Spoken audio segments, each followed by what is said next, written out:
Hey, Michael. How's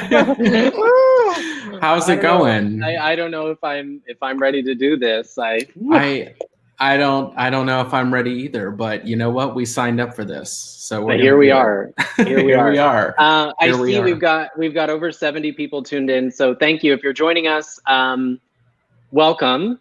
Welcome to our post-debate analysis. I'm using analysis really lightly because there was a lot happening. There was a lot happening. We're going to dive into it. We're going to be, I think, pretty crystal clear about what happened tonight. Just in case you're tuning in and you're wondering what the heck is going on, you're scrolling Facebook.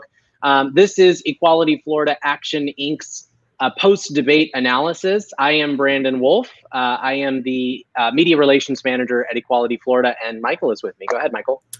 I am Michael Womack. I'm the communications manager here at Equality Florida. And we were in for a bumpy ride. I think what would be helpful, Michael, is let's just talk about how we're feeling. I think in the beginning of this, I want to talk about policy. We didn't hear a lot of that. I don't think it was difficult to follow along at some points, but I think we do need to talk about policy and how it affects LGBTQ people. But as we get started, I'm going to encourage folks, if you're tuning in, share with us in the chat. How are you feeling? What are you thinking? And Michael, I'll go to you. How are you feeling? Overwhelmed is how I feel.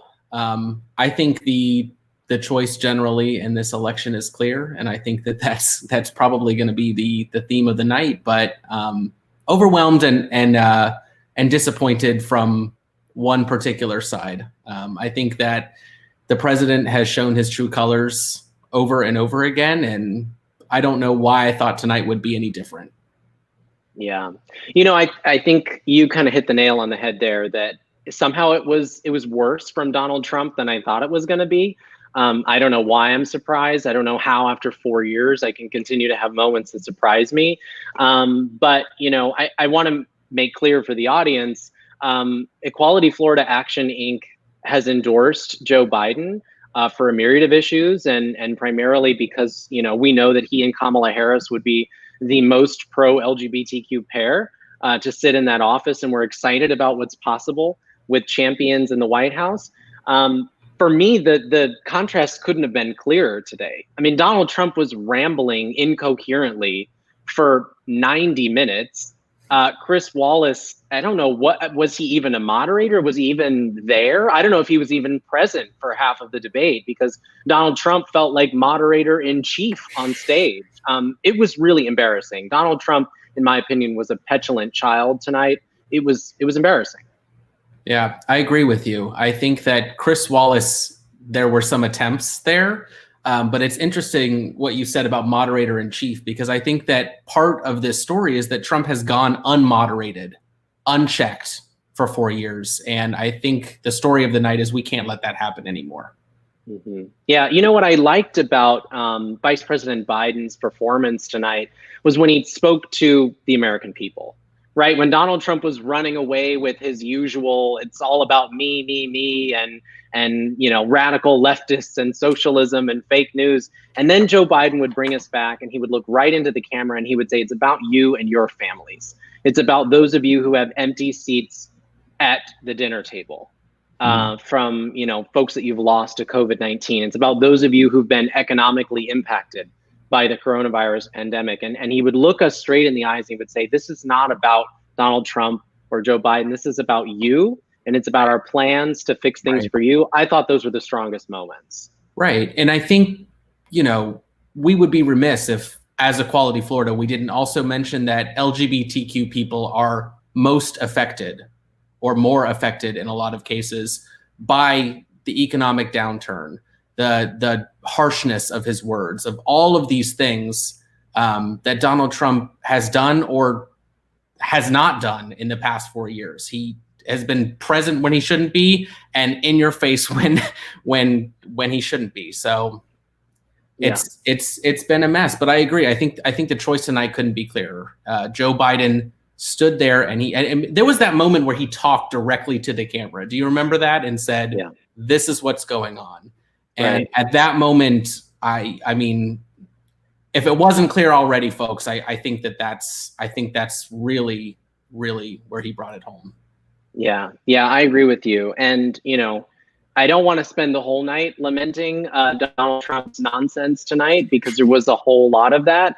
But I do Right. think that, we have to zero in on a couple of moments that really stood out. I saw someone in the comments talking about his refusal to reject white supremacy, and it was this kind of weird moment where he got the line directly from Chris Wallace. What I want you to say is, white supremacists, Proud Boys, militias stand down, and he couldn't even get the words out. I mean, it was like Right. he choked on his inability to call out white supremacists, and Right. for me that encapsulates the last 4 years, and it encapsulates this election, that he can't even get out of his mouth, white supremacists stand down, militias stop doing that. He can't get those words out of his mouth because, as Biden correctly pointed out tonight, the violence, the division, the hatred, it all helps Donald Trump.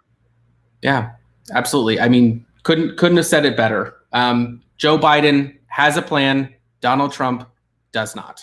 There's no plan. There's no plan. He is an abhorrent racist. He's shown us his true colors over and over and over again. So yeah.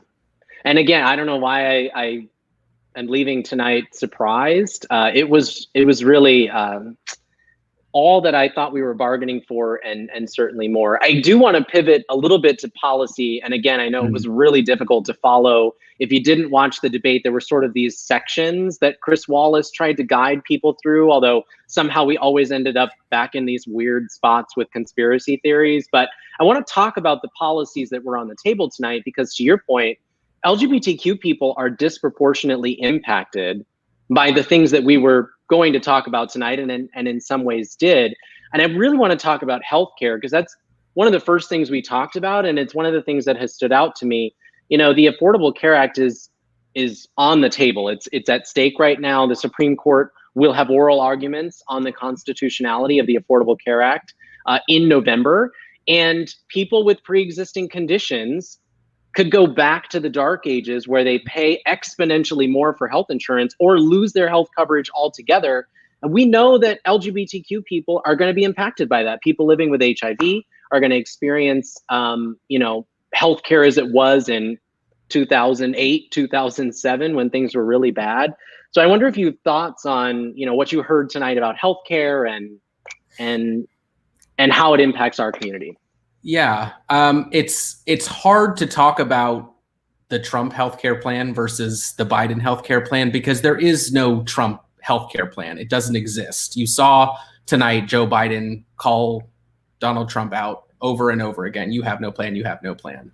The truth is, the plan is whatever parts of the Affordable Care Act that have not been dismantled, we're going to dismantle them. We're going to do it through the Supreme Court. We're going to do it legislatively. We're going to do it by any means possible. And yeah, absolutely. That affects LGBTQ people more than it affects anyone else. I wrote down, Joe Biden said tonight, we're weaker, sicker, poorer, and more violent of a country than we were 4 years ago. And I think that that's true. Yeah. And again, kind of zeroing in on that sicker part, I remember, my personal experience, my mom passed away when I was a kid from cancer. And I remember what it felt like for my family to struggle, for my dad to sit at the kitchen table and look at the bills and try to figure out how things were going to get paid, for hospitals and insurance companies to try to rake the family over the coals for, treatments that she desperately needed to extend her life. And I can't imagine an America where we go back to that. I can't imagine an America where we would roll back the clock on healthcare for people, and especially for the LGBTQ community. I saw, a comment from the fabulous John Harris Maurer on our Equality Florida team talking about trans people and their access to healthcare. Don't forget that the Trump administration, on June 12th of 2020, on the 4-year mark of the shooting at Pulse nightclub, was fighting to withdraw non-discrimination protections away from transgender people who were looking to access their doctor. So the choice really could not be much clearer here. You have an administration with Donald Trump and Mike Pence who have targeted LGBTQ people. As recently as June, they were trying to rip non-discrimination protections away from LGBTQ people accessing healthcare. And then you've got Joe Biden, who said, transgender rights are the civil rights issue of our time. You've got Joe Biden, who said he's going to expand the Affordable Care Act. He's going to make sure that people who are not covered can get coverage. The decision there is stark. And I really wish that we had spent more time on that, because if I have to think about what people are sitting at the kitchen table talking about, healthcare is one of those things. Yeah. And another one of those things is the economic impact of COVID. The huge economic impact of COVID. We know that LGBTQ people are service industry workers. They're often the people that are fighting for that minimum wage. And these are the people that are affected. It's the people that are working 2 and 3 jobs to stay afloat.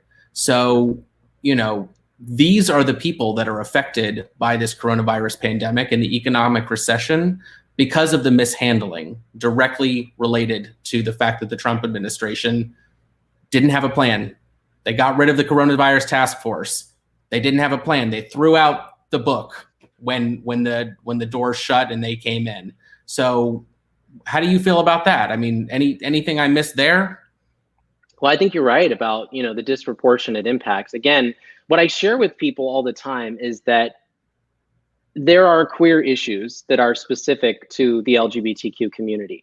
But every issue impacts the LGBTQ community, and many of them impact us disproportionately and in different ways than it impacts any other community.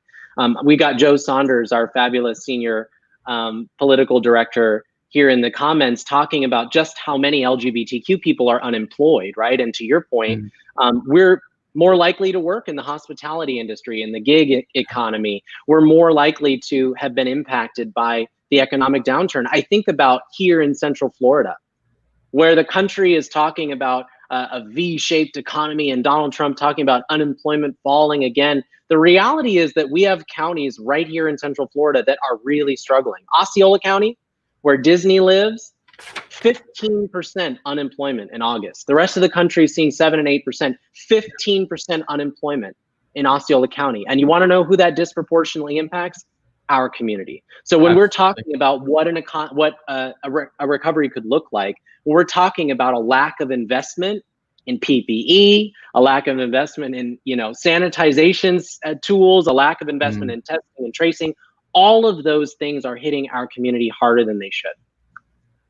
I think at the end of the day, what we need is an ally in the Oval Office. We need someone who will take us in, will listen to us, will listen to our concerns, will uplift us, talk to us. We don't have that. I think that there's some, sort of on the line voters out there, people who maybe you don't know if you're going to vote this year. Maybe I'll mail in that ballot. Maybe I'll do my research for down ballot candidates. This is not the one to sit out, not for our community, not for any marginalized community this year. No, you're absolutely right. I was watching the pre-debate coverage, and I shared this with you a little earlier, but I thought Joy Reid captured it really well. She said undecided voters this year are not undecided because they can't figure out which of these two men espouses their values. They really, literally could not be more different. Undecided voters this year are the ones who are deciding whether to vote or not. And if you had any doubt in your mind what the contrast is between these two men, between the two parties, if you had any doubt about what's at stake in this election, I think it was all laid bare tonight. We've got comments here from John Harris talking about, Donald Trump bragging about his economic recovery, Donald Trump bragging about all the jobs he's creating. Disney's getting ready to lay off 28,000 people. Universal Studios just finished laying off several thousand people of their own. Yeah. Does Donald Trump want to call these Disney employees who are going on furlough, who are being laid off, who are already living paycheck to paycheck, who are already having to use food stamps to fill their cupboards, even though they work full-time at Disney? Does Donald Trump want to look those people in the eye and tell them that the economy is doing great because his stock options are doing well? The man who paid $750 in taxes his first year in the White House, is he going to be the one to look those people in Osceola County in the eye and tell them everything is going swimmingly? I highly doubt it. Yeah. And I also don't think that those people in Osceola County are going to turn around and vote for Donald Trump either. Yeah, I hope not. I think one of the things that's giving me a lot of hope right now is we're seeing people go out to vote and return their ballots, their mail ballots, in record numbers. And we need that to continue. We need to keep that up. We need to keep talking about the importance of vote by mail. We need to keep talking about the safety of vote by mail. We need to keep talking about these things. One of the things I also wanted to sort of uplift, there was, once again, it happened in 2016 as well. There was a surprising lack of any talk about LGBTQ issues on that stage tonight. Any thoughts on that? There was a shocking lack of substantive conversation on a whole host of issues. We also didn't talk about gun violence tonight, which is a huge epidemic in our country. It was one of the top reasons that people turned out in 2018. I've been on several gun violence prevention coalition calls over the last few weeks. People are fired up about that issue. We didn't hear a peep about that tonight. We almost didn't make it to climate change because Donald Trump couldn't stop talking for long enough for us to get there. Thanks to Chris Wallace for stepping in and showing up for a moment to get us there.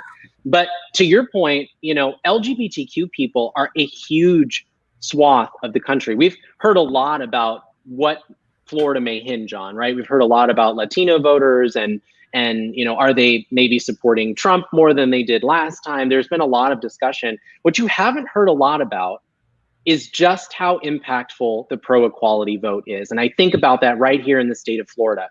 You know, our elections program has been doing a ton of work around this issue. The reality is there are hundreds of thousands of people for whom issues of LGBTQ equality are the thing that will get them off the couch, get them to the polls, that will get them to put that stamp on and send their ballot back in the mail. That's the thing that drives them to the polls. They can make the difference. You and I, connecting with our neighbors, our friends, people in the chat right now, you can make the difference. Donald Trump won this state in 2016 by 112,000 votes. We know that more pro-equality voters than that did not show up in 2016. If they show up this time, it's lights out for Donald Trump. Absolutely. And to so many of our members and friends watching, rest assured, we are fighting. We are using your dollars well. We are working tirelessly here as a staff to make sure that we are great stewards of your donations, of your money, and that we bring this home this year. We are running what we think is the largest state-based LGBTQ turnout program in United States history. And one of the elements of that is our 2020 Election Center. So I'm going to throw that ticker up at the bottom. Visit us, get all your voting resources. This is entirely LGBTQ focused, entirely Florida focused. Sign up to vote by mail, vote early, vote often. Yeah. And listen, this is it. I say this to people all the time, and I feel this especially after watching this debate tonight. When 2020 is said and done, when we finally turn the page on this very, very dark chapter in America's history, what are you going to say you did to help us move into the future? What are you going to be able to say you put on the line? How much are you going to say you left on the field in order for us to get over the finish line? You have to ask yourself that if you were willing to post and maybe vote in 2016, it's time to donate. If you were willing to post and vote and maybe donate in 2016, then it's time to volunteer. Now is the moment to show up like never before. What you heard at the end of that debate, which I thought was fascinating, that they waited until the end. People probably are, 2 bottles of wine deep at that point. They talked about the integrity of this election. And you heard Donald Trump's strategy captured in that little microcosm, that he is going to do everything in his power to try to take away your right to have your voice heard. He's going to use every lever of the government to ensure that voters do not have their will heard at the ballot box. And so how do we counter that? We counter that by showing up in droves. We counter that by showing up in numbers that not even he can counter. We counter that by showing up in numbers that leave absolutely no doubt that Donald Trump is totally unfit for that office. And I'm looking forward to getting that done. I'm working hard. You're working hard. Our members, volunteers, and our entire staff is working hard to get us there. Brandon, question from our esteemed Joe Saunders, Senior Political Director at Equality Florida, and I think we can close with this. What was the zinger line of the night? Oh my gosh. Well, there are two that stand out to me.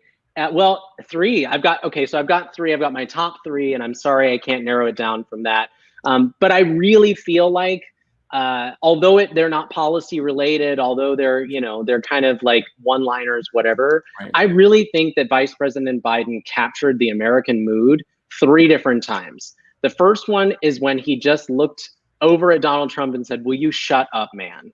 I feel that's going to be trending. That's going to be the headline on the New York Times tomorrow, because for 4 years we have listened to Donald Trump ramble and rant and rave and lie about absolutely everything. His Twitter fingers don't stop. I mean, it's a constant onslaught. Yeah. Do you remember that before we elected Donald Trump, we went days without hearing about the president of the United States? It's almost hard to remember. Mm-hmm. So I think "Will you shut up, man" is one of them. I think I forget what the second one was, but I like Mark is in the chat right now. Yeah, he said, "You are the worst president America has ever had." And for me, that was the moment that I stood up and I clapped, because there was something very cathartic about those moments on stage tonight. There's something so powerful, because Donald Trump does a great job. He's a TV guy, right? Right. He's insulated himself and created a TV set where he is never challenged in that way, where it's always the fake news media that are holding him accountable, where it's always somebody, a talking head on MSNBC, and never someone saying it directly to his face. For Joe Biden to be able to stand on that stage and turn to him and say, "You are the worst president America has ever had," felt cathartic for me. Yeah. I'm really grateful for him being able to have that moment. I think it's going to be trending. I absolutely agree. You know, that moment specifically also reminded me of the crowds booing him outside of RBG's funeral. Yeah. To me, that was one and the same. Joe Biden spoke to the soul of America tonight, and he said, "This is not who we are. This is not who we are." Yeah. I think as we close here, I want to leave people with the feeling that I'm getting as we head into the home stretch, because we've got 35 days, 34 days almost left. Yeah. Something defined this debate for me. On one side of the stage, you had Donald Trump ranting, raving, lying, taking personal pot shots. But the moment that really felt emotional for me was when they got to talking about Bo and Hunter, and they got to talking about families. And that's when America's values, for me, were on display. You had Donald Trump on one side of the stage, who has called people who serve their country suckers and losers, who went after Hunter Biden for, his drug addiction issues. You had a man on one side of the stage who has no scruples, no morals. He doesn't care about anyone but himself, and that's been clear for 4 years. And you had a guy on the other side of the stage in Joe Biden who looked you straight in the eyes through the camera and said, "I don't care if you're a Republican. I don't care if you're a Democrat. I want to be your president because I care about you. I'm going to treat your family like I would treat my family. I'm not going to disrespect you. I'm not going to condescend you. And at the end of the day, whatever we choose to do together, we can get through it, but we can only do it together." For me, that encapsulates the decision that we have before us. Yeah. Absolutely. One of the things he said, and I think this is the last thing I'm going to say, "Don't compare me to the almighty, compare me to the alternative." That's right. That's right. That felt on display tonight. All right. Well, with that, we don't want to keep you up much later past your bedtime, everyone. So if you are feeling tired, if you're feeling fed up, if you're feeling exhausted and embarrassed by the display of a petulant toddler in Donald Trump tonight, I'm just asking that you help us. Help us get over the finish line. Understand that as Florida goes, so goes the nation. There have been 2 Democrats in history who've won the presidency without the state of Florida. I don't want to test our luck this time. And I know that if we can deliver Florida, that we can deliver it for Joe Biden, then we're going to change the future of this country. So I'm asking you to help us. You've got the link scrolling across your screen right now. Go to eqfl.org/2020 Election Center. Pitch in some dollars if you can. Sign up for a volunteer shift. We need your help. We have to flip Florida blue so we can go out and win this thing and create a country that all of us can be proud of. Couldn't have said it better. Thanks, Brandon. Appreciate you. Thanks, everybody. Thank you.